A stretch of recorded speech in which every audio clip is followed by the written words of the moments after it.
Alright, this is a video for a Honda Civic. This is a 2.2 EX diesel, effectively a GT spec, which I'll come to in a second. The car is registered BG59HDN, and the mileage at the start of this road test is 36,270 miles. The reason we do the road test, as I say on all of them, is basically we're now selling to customers from all over the place, in the continent, all over the UK, and given the specialist nature of some of our cars, we want people to see them in operation prior to people visiting us. I always do the videos on exactly the same roads as any prospective buyer will be test driving the vehicle on, so it should be representative clearly of what you should experience yourself. I try and do the videos also in the same sort of order that you'll basically, you know, kind of look out for the same things as I do, kind of engine, gearbox, clutch, all the sort of major controls of the car, and I'll feed back any details I can to you. Given such a low mileage on the car and just how well the car's looked after, I'm not expecting to find anything too much, but clearly if there is something, I will report it back to you. I don't pull any punches on it. If there's something not quite right with the car, we'll attend to it. Certainly if I can feel it on the drive when I'm doing these road tests or any other time. So starting with the engine here idling absolutely rock solid, clutch in and out, makes no difference at all. There's no vibrations, no noises coming back through the engine bay at all. As I said, the idle's absolutely rock solid. There's no warning lights on the car relating to the engine or any other part of the car for that matter. Engine pulls very sweetly. It's a low mileage unit, but it's also fundamentally it's a fantastic engine. And given the fact that we're driving the smallest car that they put this engine in, it comes as no surprise that its performance is very, very strong indeed. But also the fact that obviously because it's pulling a lot less weight and it's more aerodynamic than the other cars it goes into, it finds it very easy to achieve more than 50 miles to the gallon, and I've had enough of them to know that's a conservative estimate given sort of normal driving styles and conditions.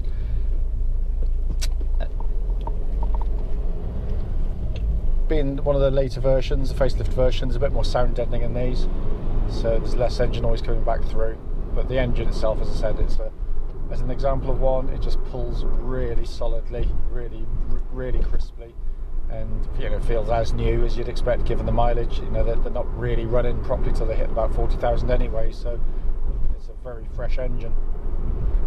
Engine then goes through clutch into gearbox. Clutch actuates absolutely perfectly. There's no squeaks or clicks from the clutch pedal, which afflicted some of the earlier models. Very smooth in operation. Bites absolutely at the sweet spot as well, and bites very well indeed. And as I said, clutch in or out, there's no vibrations from it whatsoever. Clutch then goes through to this wonderful 6-speed gearbox. Really crisp, easy to use gear change. Positively encourages gear changes as opposed to some which seem to go out of the way to be as obstructive as possible, as vague as anything.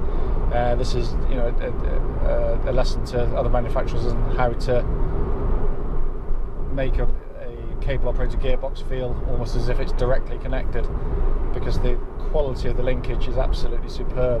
The gear changes, I won't just do it for fun now, not for any reason. It's just like click click action, really defined gear change. I actually prefer it to the newer Civic on the gear change. I must admit, I think it's got a more precise feel to it, and sort of slightly shorter in the throw. But as an example of one, again, given the freshness of the car, it's no surprise, but it engages its gears absolutely beautifully. All the synchro mesh is beautifully judged and as strong as it was when it rolled off the production line. So in terms of sort of powertrain, engine, gearbox, clutch, utterly faultless, as I'd have hoped, clearly. Driving along now, just want to listen out for suspension noise that shouldn't be there. As you can probably hear when it goes over a bump, it makes a noise, which it should do. What I'm looking out for really is kind of secondary noises that really shouldn't be there, and by that I mean where there's a bit of suspension wear. You can hear a bit of metal on metal, and so they can sort of clank and bang underneath. But you know, it's very, very, very smooth riding. I can't feel anything there. Likewise to the steering of the car, there was not even the tiniest hint of any wear whatsoever in the steering of the car. There's no vibrations. Track's absolutely bullet straight, regardless of what speed I'm going at. So there's just nothing. The steering and the suspension work so well together. It's it's a nice, smooth, comfortable car, but it's equally, its change of direction is absolutely astonishing. You know, through the tighter corners, there's minimal body roll, which is actually, you know, adds to the comfort of the car. So in corners like this, where you get some cars that just sort of roll over, turn the wheel just a fraction, and there's none of that kind of lurching that you get with lots of vehicles, which is one of the things that, you know, isn't really said enough about these cars. Everyone could have, you know, there's a lot of motoring magazines would criticise their ride for being firm, which they are, but only really on potholed surfaces, or, you know, really, really bad motorway surfaces. On other roads like this, absolutely as smooth as you like. But comfort's a hard thing to really put your finger on it, because it's different things to different people. But I think most people will acknowledge their cars are wallowing around and pitching around. It's actually very uncomfortable. You're moving, your kids are moving, whereas these are very composed. Also, as a driving along, just listening out for kind of wind noises that shouldn't be there. Maybe you've got like a windscreen not fitted right, or someone's damaged the seal on one of the windows. But again, it's all very quiet, very smooth in here. There's no wind intrusions that shouldn't actually be there. Brakes on the car, very, very solid pedal. I've hit the pedal now. No pulsing, no vibrations back through the pedal. The nose dives down dead square, so it's not pulling left, right, which just balances all good. And, you know, things like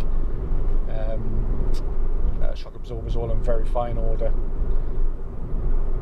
Looking inside the car now, obviously we're not validated the vehicle at this stage, so it just arrived to us, and it's all really, really nice inside. You know, a very, very brief clean will get it looking absolutely fantastic. This is the later EX version.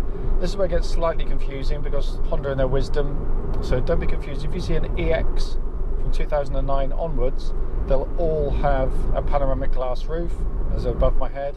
They'll also have this leather interior.